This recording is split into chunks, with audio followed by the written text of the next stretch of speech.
দর্শক, এই মুহূর্তে ঢাকা বিশ্ববিদ্যালয়ে আছেন আমাদের বিশেষ প্রতিনিধি মুহিবুল্লাহ মুহিব। কথা বলছি তার সঙ্গে। মুহিব, ডাকসুর ফলাফল ঘোষণার পর ক্যাম্পাসের পরিস্থিতি কেমন দেখছেন? বিশ্ববিদ্যালয়ের সকল ধরনের ক্লাস পরীক্ষা যেহেতু বন্ধ ঘোষণা করা হয়েছে এবং রাতভর যেহেতু ফলাফল ঘোষণা হয়েছে, সাধারণত স্বাভাবিকভাবেই শিক্ষার্থী শিক্ষক তারা কেউ রাতে আসলে রাত্রি নির্ঘুম কাটিয়েছেন গত রাত। এবং প্রায় 32,000 শিক্ষার্থী ভোট দিয়েছে। একজন শিক্ষার্থী যেহেতু 41টি করে ভোট দিয়েছে, তার মানে এই 32,000 শিক্ষার্থীর ভোটের সংখ্যা গিয়ে দাঁড়ায় 13 লাখের উপরে।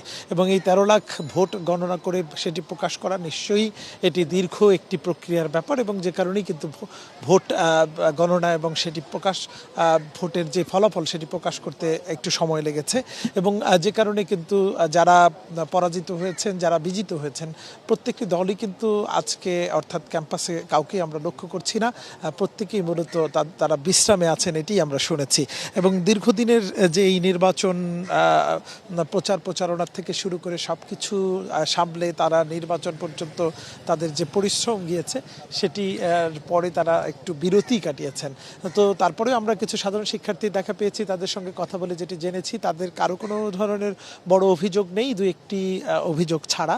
এবং তারা যেটি প্রত্যাশা করেছিলেন সেই প্রত্যাশা অনুসারেই তাদের নেতা নির্বাচিত হয়েছেন, এটিও তারা বলেছেন। এবং আপনি নিশ্চয়ই দেখতে পাচ্ছেন যে ডাকসুকে ঘিরে আমরা বেশ কিছু মানুষের আনাগোনা আমরা দেখছি। মানুষের যেহেতু কৌতূহল রয়েছে, মানুষের ডাকসুর নির্বাচন নিয়ে যেমন উৎসাহ উদ্দীপনা ছিল, যে কারণেই অনেকেই এই ডাকসুর সংগ্রহশালা ঘুরে দেখছেন, অনেকেই দেখতে আসছেন।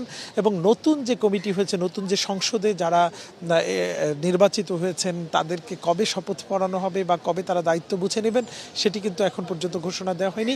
তবে ইতিমধ্যেই কিন্তু ডাকসুর ভেতরে প্রস্তুতি চলছে, নতুন করে সাজানো গোছানো এবং ডাকসুর যে সংগ্রহশালা সেটিকে আরও সমৃদ্ধকরণ, সেই কাজগুলো চলছে।